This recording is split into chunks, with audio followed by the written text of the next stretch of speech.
Amina is 68 years old. She was a school teacher for 29 years in Texas. She retired in 2023, and she has been filing her own taxes every April since 1986.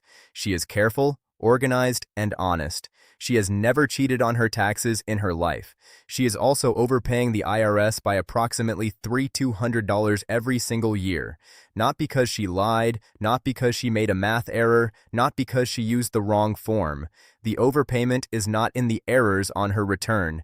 It is in the deductions and strategies that do not appear on her return at all. They are not there because Amina does not know they exist, and the IRS is not going to tell her.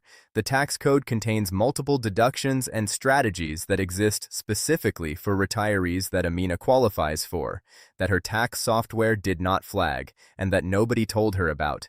This video is not about fraud. It is not about cheating. It is about the legal deductions sitting in plain sight inside the tax code designed for people exactly like Amina that most retirees never claim because they simply did not know they existed.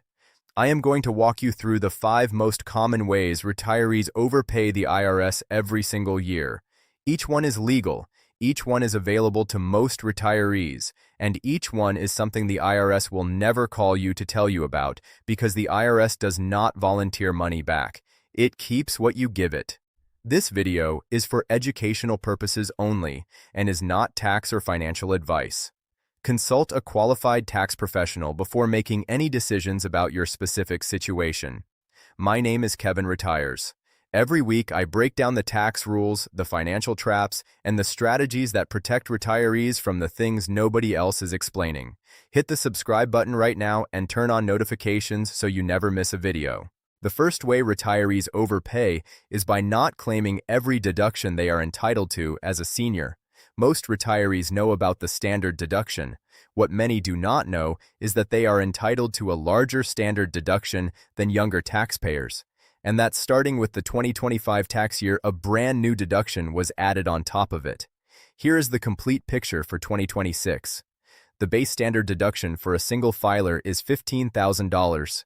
For married filing jointly, it is $30,000. But if you are 65 or older, you get an additional deduction on top of the base. For single filers, that additional deduction is $2,000.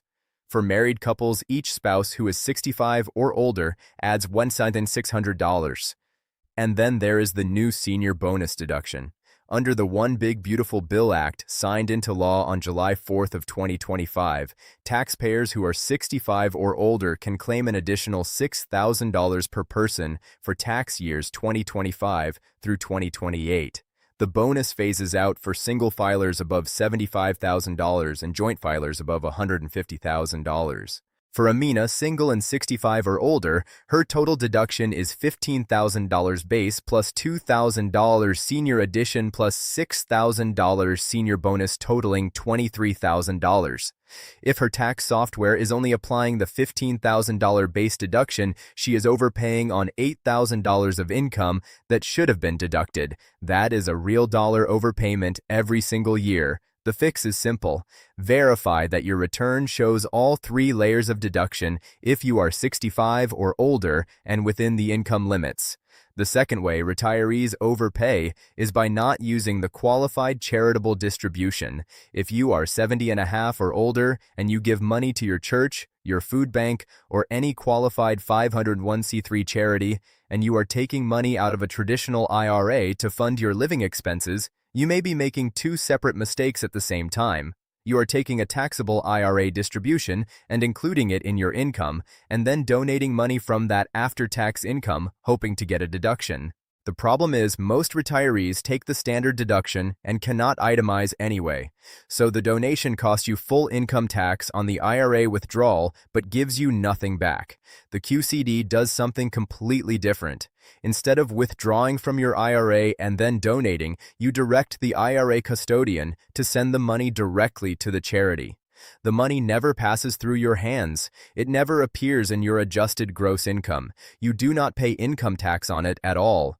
And if you are subject to required minimum distributions, the QCD counts towards satisfying your RMD for the year. The 2026 limit is $108,000 per person. A retiree who takes a $10,000 IRA withdrawal and donates it pays full income tax on that $10,000 and gets no deduction. A retiree who directs a $10,000 QCD to the same charity pays zero income tax on that amount. Zero. Over a 10-year retirement, that difference is the cost of a car. In 2026, the QCD has also become more powerful because under the new law, charitable deductions now face a floor of 0.5% of AGI, even for itemizers. The QCD bypasses this floor entirely because it is an exclusion from income, not a deduction. Every dollar directed as a QCD is a dollar that was never taxed. One QCD decision can also reduce your Medicare premiums, reduce Social Security taxation, and reduce state taxes simultaneously. The third way retirees overpay is by not tracking medical expenses. Unreimbursed medical expenses above 7.5% of your adjusted gross income are deductible if you itemize. For most working-age Americans, medical expenses never reach that threshold. For many retirees, they do. The expenses that qualify are broader than most people realize. Medicare Part B premiums qualify. In 2026, the standard Part B premium is $185 per month or $2,220 per year per person. A married couple pays nearly $4,240 in Part B premiums alone. Medicare Supplement premiums qualify. Medicare Part D premiums qualify. Long-term care insurance premiums qualify up to age-based limits. Dental work qualifies. Hearing aids qualify. Prescription eyeglasses qualify. Prescription drugs qualify. Transportation to medical appointments qualifies. Home modifications for medical reasons such as grab bars and wheelchair ramps qualify. The mistake most retirees make is not tracking these expenses throughout the year because they assume they will take the standard deduction anyway. Then, at tax time, they cannot itemize because they have no documentation. Tracking costs nothing. Failing to track can cost you the entire deduction. If this is the first time you are hearing about these strategies, hit the like button right now and share this with any retiree you know who files their own taxes. Subscribe and turn on the bell so you never miss a video like this one. The fourth way retirees overpay is by not managing the income that determines how much of their Social Security is taxable. The IRS uses a formula called combined income, which is your adjusted gross income plus tax-exempt interest plus 50% of your Social Security benefits. If your combined income is below $25,000 as a single filer or $32,000 as a married couple, none of your Social Security is federally taxable. Between $25,000 and $34,000 for single filers, up to 50% may be taxable. Above $34,000 for single filers, up to 85% may be taxable. These thresholds have not been adjusted for inflation since 1983. Many retirees believe that because they are already above the threshold, nothing can be done. That is wrong. Every dollar you remove from your adjusted gross income reduces your combined income and potentially reduces the percentage of your Social Security that is taxable. The QCD does exactly this. A retiree who takes a $10,000 IRA withdrawal adds $10,000 to AGI. A retiree who directs a $10,000 QCD adds zero.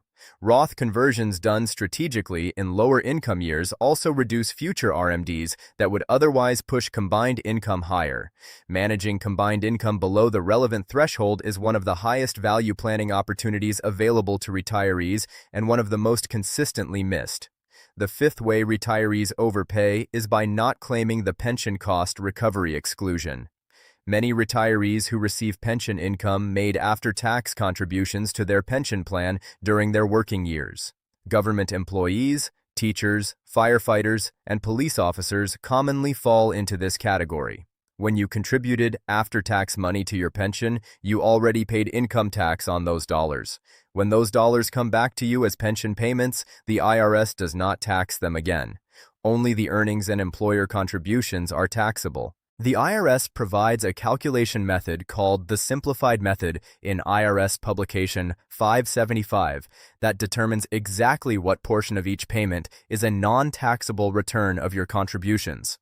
Many retirees and even many tax preparers report the entire pension as taxable income because they were never aware of this exclusion. Thomas is a retired firefighter who contributed $34,000 after tax over his career. He receives a monthly pension of $1,750. Under the simplified method, his monthly exclusion is approximately $110. Over the first year, Thomas should exclude $1,120 from his pension income. If his preparer reports the full amount as taxable, he is paying tax on $1,320 he does not owe.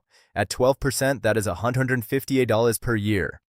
Over 20 years, that is over $3,000 overpaid on money already taxed once. If you have a pension and are not sure whether you made after-tax contributions, contact your former employer's HR or pension administrator and ask. If you did, bring that information to a tax professional who can calculate your exclusion ratio. Here is the villain in all 5 of these situations, and it is not the IRS. The IRS writes rules. Those rules contain deductions, exclusions, and strategies available to every qualifying taxpayer.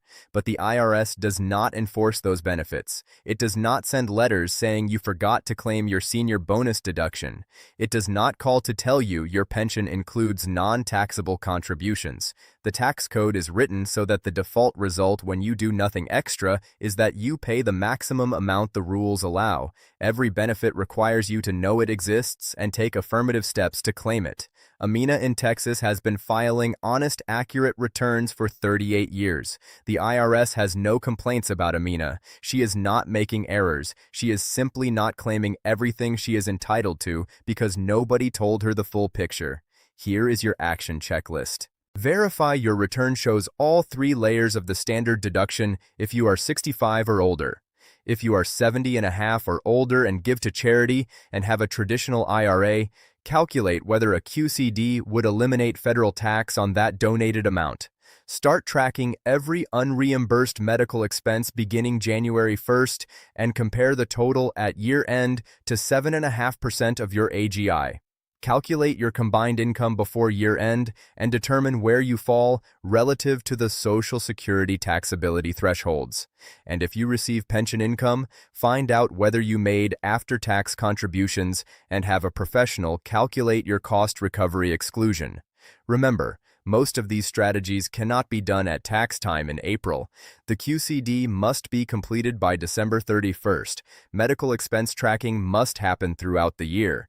Capital gains harvesting must happen before December 31st. The window opens January 1st and closes December 31st. April 15th is just the deadline for reporting what already happened. The retirees who pay the least in taxes are not smarter than Amina. They are simply better informed earlier in the year. The money the IRS keeps when you miss these is not money you owed. It is money you are entitled to keep. This is Kevin Retires. If you learned something today that your tax software or preparer never explained, hit the like button and share this with every retiree you know. Tell me in the comments which of these 5 areas you think most retirees are missing. I read every single one. This is Kevin Retires.